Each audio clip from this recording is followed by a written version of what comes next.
علیہ السلام اللہ کی بارگاہ میں یہ دعا مانگا کرتے تھے، اے اللہ ایسے اعمال سے تیری پناہ چاہتا ہوں اور ایسے افعال سے تیری پناہ چاہتا ہوں کہ جو منع کیے گئے ہیں، والاہوا اور خواہشات سے، آرزوؤں سے، جن آرزوؤں کی طلب منع کی گئی ہے، جو آرزوئیں دھکیل دیتی ہیں گناہوں میں، تو ایسی آرزوؤں سے محفوظ کیا جائے، ایسے برے اخلاق سے محفوظ کیا جائے اور ایسے برے اعمال سے محفوظ کیا جائے جو تیری دہلیز سے دور ہٹا دینے والے ہیں۔ تو اللہ کی بارگاہ میں یہ مانگنا چاہیے، چونکہ دلوں کے اندر حرص،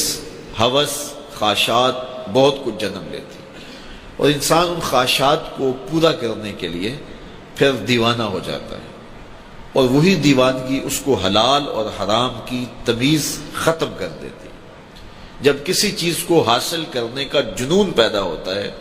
تو پھر جنون اندھا ہوتا ہے، پھر وہ سوچتا ہے کہ یہ چیز میں نے ہر صورت حاصل کرنی ہے،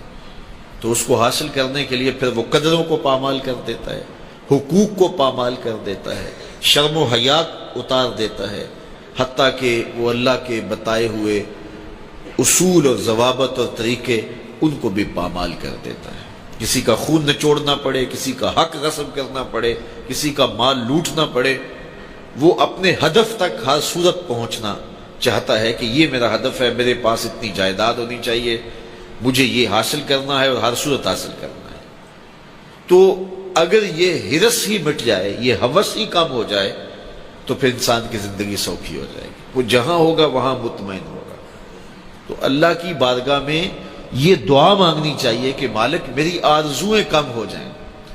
اور میری ایسی آرزو میرے سینے میں پنپنے نہ پائے جس آرزو سے تو نے منع کیا ہوا ہے۔ آرزویں بڑھتی رہتی ہیں، ایک آرزو پوری ہوتی ہے تو اس کے ساتھ دوسری آرزو کھڑی ہوتی ہے، وہ پوری ہوتی ہے تو تیسری آرزو کھڑی ہوتی ہے، وہ پوری ہوتی ہے تو چوتھی آرزو کھڑی ہوتی ہے۔ تو بندہ سفر کرتا ہے، یہ پوری کر لوں، یہ پوری کر لوں، یہ پوری کر لوں، لیکن آگے پھر آرزویں کھڑی ہوتی ہیں، تو پھر کہیں اس کو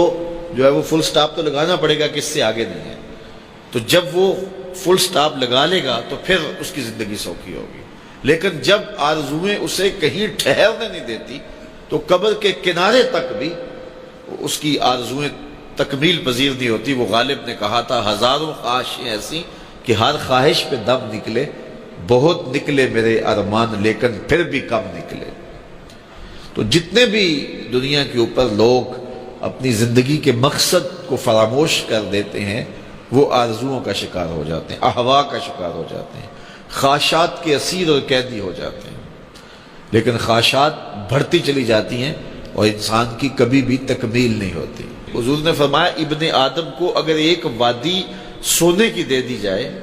تو وہ دوسری وادی کی آرزو کرے۔ آج تک کسی کو اتنا سونا ملا تو نہیں ہے، لیکن فرض کرو کسی کے پاس اتنا سونا بھی ہو تو اسے تو پھر خوش ہو جانا چاہیے، تو وہ کہے گا کہ نہیں مالک اگر 2 ہو جائے تو کتنا اچھا ہو، اور 2 ہو جائیں تو وہ کہے گا 4 ہو جائیں تو کتنا اچھا ہو۔ تو یہ دیکھیے یہ دنیا کے اوپر یہ کہاں سے کہاں لوگ چلے جاتے ہیں، لیکن مطمئن نہیں ہوتے۔ تو کسی جگہ پہ ان کو فل سٹاپ لگانا پڑے گا، تو اگر نہیں لگائیں گے تو وہ خواہشات ان کو آگے لے جاتی جائیں گی۔ تو اللہ کے محبوب علیہ الصلوۃ والسلام اللہ کی بارگاہ میں یہ دعا مانگتے اور ہمیں تعلیم دی یہ دعا کہ اے اللہ میں تیری بارگاہ میں خواہشات اور برے اعمال اور برے اخلاق، جن چیزوں سے تو نے منع کیا، ان سے رکنے کی دعا کرتا ہوں۔ دنیا کے معاملے کے اندر آپ یہ آرزو رکھیں کہ بس ٹھیک ہے اتنے کافی ہے، شکر ہے میرے لیے اتنے کافی ہے، لیکن جب دین کا معاملہ ہو، ہاں اس وقت آپ کا لالچ ہو کہ اللہ تعالیٰ مجھے یہ نیکی بھی دے دے، یہ خیر بھی دے دے، یہ خیر بھی دے دے،